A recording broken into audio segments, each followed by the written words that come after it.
ഇന്നത്തെ ശുഭചിന്തയിലേക്ക് ഏവർക്കും സ്വാഗതം. ഒരു ചെറിയ കഥ കേൾക്കാം. ഒരിക്കൽ ഒരു ശിഷ്യൻ ഗുരുവിൻ്റെ അടുക്കൽ ഒരു പരാതിയുമായി എത്തി. അയാൾ ഗുരുവിനോട് പറഞ്ഞു, അങ്ങ് എനിക്ക് ശേഷം ശിഷ്യത്വം സ്വീകരിച്ച ചിലർക്ക് കൂടുതൽ അറിവുകൾ പകർന്നു കൊടുക്കുന്നുണ്ട്. ഇത് ന്യായമാണോ? ഗുരു അപ്പോൾ അവനോട് ഒരു കഥ പറഞ്ഞു. ഒരിക്കൽ ഒരു യാത്രക്കാരൻ തൻ്റെ യാത്രക്കിടയിൽ ഒരു കിണർ കണ്ടു. അവന് ദാഹം തോന്നിയതിനാൽ കിണറിനരികിലെത്തി. വെള്ളം ധാരാളമുണ്ട്, പക്ഷേ കോരിയെടുക്കുവാൻ ഒരു ബക്കറ്റോ കയറോ ഒന്നും അവിടെ കണ്ടില്ല. അതിനാൽ അയാൾ വെള്ളം കുടിക്കാതെ അവിടെ നിന്ന് യാത്രയായി. കുറച്ച് കഴിഞ്ഞപ്പോൾ വേറൊരു യാത്രക്കാരനും ദാഹം തോന്നിയതിനാൽ കിണറിനരികിലെത്തി.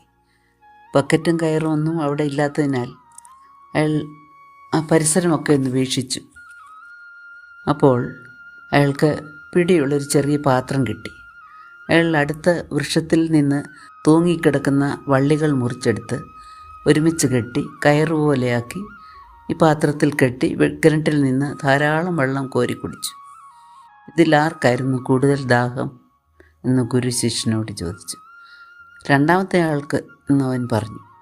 അപ്പോൾ ഗുരു പറഞ്ഞു, നിന്റെ കാര്യത്തിൽ ഇതുതന്നെയാണ് സംഭവിച്ചത്. ആഗ്രഹം മാത്രം പോരാ, വിജയം കരസ്ഥമാക്കുവാനുള്ള അഭിനിവേശവും കൂടി ഉണ്ടാകണം. എന്താണ് ഈ കഥ നമ്മെ പഠിപ്പിക്കുന്നത്? ആഗ്രഹവും അഭിനിവേശവും തമ്മിൽ വ്യത്യാസമുണ്ട്. ആഗ്രഹങ്ങൾ പ്രലോഭനങ്ങൾ മൂലം ഉണ്ടാകാം. ഒരാഗ്രഹത്തിൽ നിന്ന് വളരെ പെട്ടെന്ന് മറ്റൊന്നിലേക്കും പോകാനുള്ള സാധ്യതയുണ്ട്. എന്നാൽ അഭിനിവേശം ഒരു ഉൾത്തുടുപ്പാണ്. അങ്ങനെയുള്ള വ്യക്തികൾ എന്തഭിലഷിച്ചാലും അതിൽ എത്തിച്ചേരും വരെ അതിനുവേണ്ടിയുള്ള ദാഹവും പരിശ്രമവും നടത്തിക്കൊണ്ടേയിരിക്കും. ആഗ്രഹം പ്രവൃത്തിയില്ലാത്ത സ്വപ്നമാണ്, എന്നാൽ അഭിനിവേശം പ്രവൃത്തിയിലേക്ക് നയിക്കുന്ന സ്വപ്നമാണ്.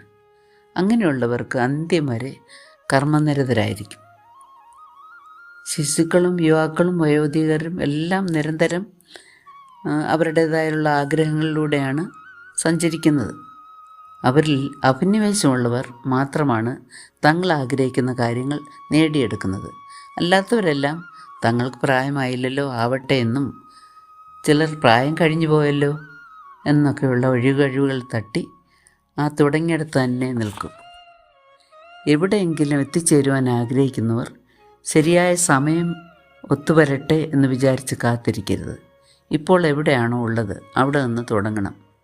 ആ യാത്രയിൽ നമുക്ക് വേണ്ട ഉപകരണങ്ങളെല്ലാം താനെ വന്നു ചേർന്നുകൊള്ളും. യഹോഭക്തി ജ്ഞാനത്തിൻ്റെ ആരംഭമാകുന്നുവെന്ന് വചനം നമ്മെ പഠിപ്പിക്കുന്നു.